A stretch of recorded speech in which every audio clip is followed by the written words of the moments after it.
So what is up, guys? Nick here, helping you to master your technology. And in today's episode, we're going to talk about the iPhones you should consider upgrading to the iPhone 16e if the iPhone 16e is something you are particularly interested in. And we're going to begin with the very first one, and that's going to be either the iPhone 11 or the iPhone XR, which would just be like this with one camera. Now, the reason why I say this is an upgrade is because this phone, definitely, if you had it a long time, is starting to feel a little bit long in the tooth. It's pretty thick, pretty heavy by comparison to the upcoming iPhone 16e, which is only going to weigh 167 grams. You're going to go down 30 grams, so the phone itself is going to feel much lighter. In addition to that, you are going to be getting massively improved speed. And while this does have an ultra wide camera, it has pretty horrible zoom, the iPhone 11 as well as the XR. In addition, this phone right here didn't have a great battery life anymore. It used to, but the newer one is going to blow this one out of the water, the iPhone 16e. So I do think if you have a 10R or an 11, it's definitely time to consider an upgrade. You're going from a 7nm chip in here to a 3nm. So the speed differences are going to be very noticeable. One thing that doesn't change is the new phone still has 4-core graphics, including the 16e, which is the same type of graphics we had on the 11. Now, don't get that twisted. They are updated GPUs, but it's still a 4-core. So gaming wise, just like the iPhone 11 and XR, the 16e is not going to be the best choice if you want to do a ton of gaming. Let's take a look at the next iPhone. Okay, now the next one is going to be the iPhone 12. Now, this one is actually going to feel very, very similar to the iPhone 16e, as the 16e is only 3 grams heavier than the iPhone 12. So if you have a 12 and you go to this one, it's going to be a natural progression. It's going to feel very similar to the phone you have. It already has a notch, just like this phone right here. But what you will be getting upgraded, just like over the other 10R and 11, is you'll be getting an action button over the silent switch. You will be getting 5G, faster 5G than you used to have on this phone, better signal strength. In addition, the biggest thing that I had a problem with the iPhone 12 series is the battery life. So you will be getting much better battery life on the 16e over this phone, which is a huge upgrade. Both of them are going to be IP68, so you don't really improve there. And you also still get the same display, like a 460 ppi right around there for both of them. And the newer phone, though, will be getting a little bit more brightness over this one. This one was topping out around 600 nits, so you will be going 800 nits. But essentially, the iPhone 16e is like an iPhone 13 in terms of the actual brightness and stuff of that sort.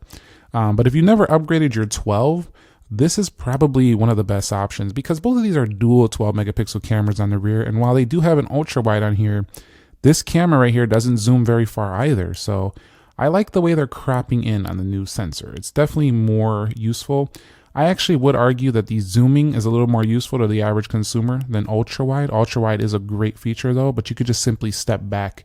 You can't really do that with zooming. You can crop in, but it doesn't look as good. So I do understand that they should have had a second camera, and I'm not giving them credit, but if I had to pick, I would take what they put.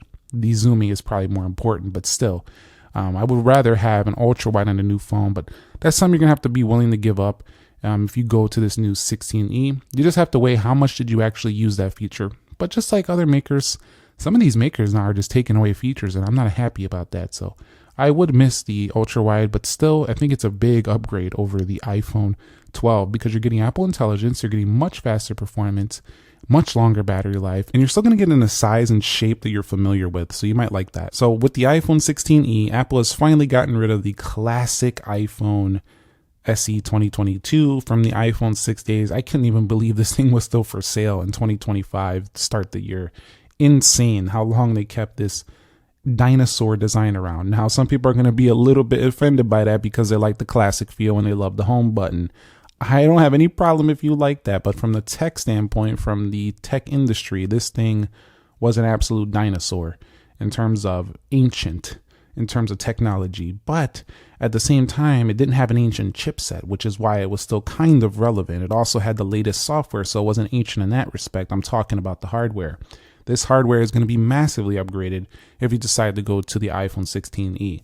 Yes, it is still kind of similar to the 13 with one camera, but at the same time, the 16e gets rid of the bezels. You get OLED display if you had this. Every single thing is upgraded. The screen size. And I think this is where Apple's expecting a lot of people to come from, is the SE, so they can increase their average selling price per phone, because the iPhone 16e is significantly more money than the iPhone SE was.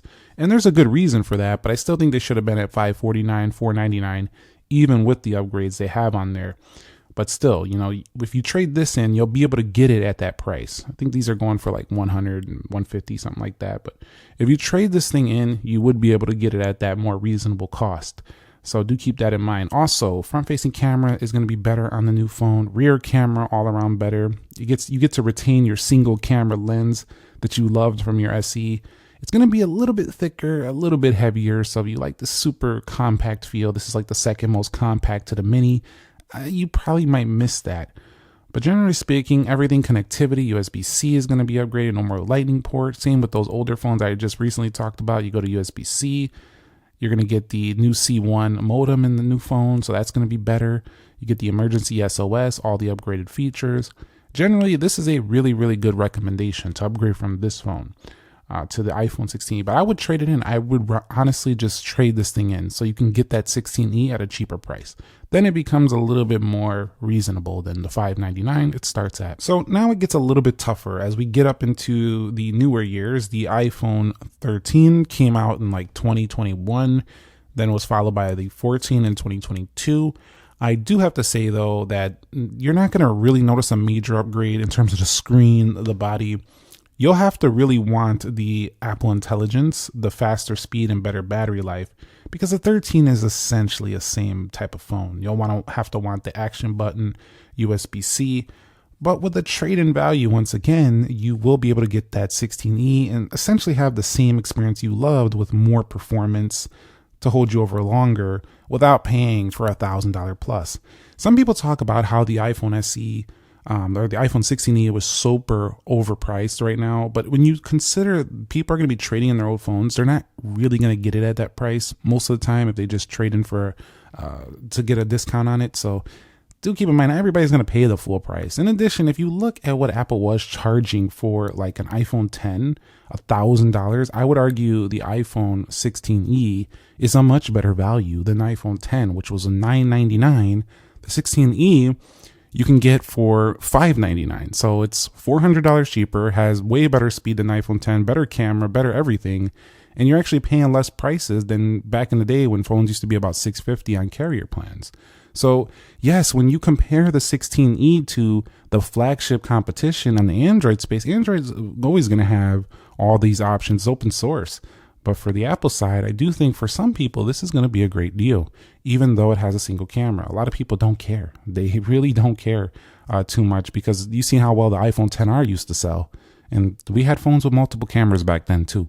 So the iPhone XR should be a pretty good representation of the fact that Apple users are still going to buy it regardless of a single camera. But for some final points, the iPhone 13, while still good, tends to have some chop here and there. I would like a performance boost over this phone. In addition, the later versions of iOS have been making the battery not so great anymore. And the A15 Bionic is just kind of getting old at this point. It is 5 nanometers, so it's better than some of the older phones, but we're going to 3 nanometer chip now with the A18. It's just much faster. The overall clock speed of this chip will just make the newer 16e fly along things for the next 3 to 5 years better than your iPhone 13. The 4-core graphics are similar, but I'm sure it's still going to have a little bit better performance overall because you're combining a newer chip with the newer GPU in there. So I do think that this phone is a solid upgrade to go from the 13 and even the 14 over to the iPhone 16e. But that's when we get on to the iPhone 15.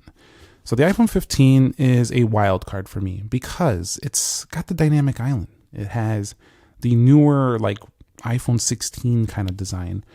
Yes, it does have the diagonal camera, but it has the ultra wide, and it also can crop in on that camera as well. So this phone right here is going to be a wild card for me. I don't think it's necessary whatsoever. But if you didn't like the fact that your 15 did not get the Apple Intelligence and you don't want to pay again for a bunch for the SE, you can simply sell this and get the iPhone 16e for basically, and you don't want to pay for the iPhone 16e's full price. You can basically just sell this and get yourself the 16e for virtually low to nothing. If you sell this secondhand, you'll be able to grab that 16E for a very low price. And you'll be able to rock out with the features that you wanted to have on your 15. However, you're going to lose Dynamic Island. You're going to lose the ultra wide. So this one is tough. You also will gain the action button. And this is just typical Apple, giving you a newer phone that's neutered some of the features and making you have to like make these difficult decisions. I had someone in the comment the other day said, you know what? I'm glad they launched the 16E. I just bought myself the 16 Pro. So Apple wins either way. Yeah, they do, because now they've convinced you that that phone's not good enough. Now you got to go buy their higher price phone. So it's kind of, I don't know, it's kind of tricky, but at the same time, you know, this one is a wild card. For some people, you got to really want those Apple Intelligence features, the new A18 chip, the longer battery life. You got to really, really want those, because the 15 is still excellent. It really is. Just use a third-party chat software for AI and you'll be pretty much getting most of what you need anyway. But for some, that's not going to be enough. So this one is a maybe. But the rest of them are definitely recommended upgrades. Let me know if you agree or disagree with my recommendations for the iPhones that you might want to consider upgrading to the iPhone 16e. And I will be having the unboxing and speed tests coming next week. Maybe even starting Friday, I'm going to get the 16e to the channel. So go ahead and be subscribed. Stay tuned and let me know what you want to see on the upcoming 16e. I will catch you all in the next episode. Nick here. Thank you very much for watching. Be sure to be well and peace.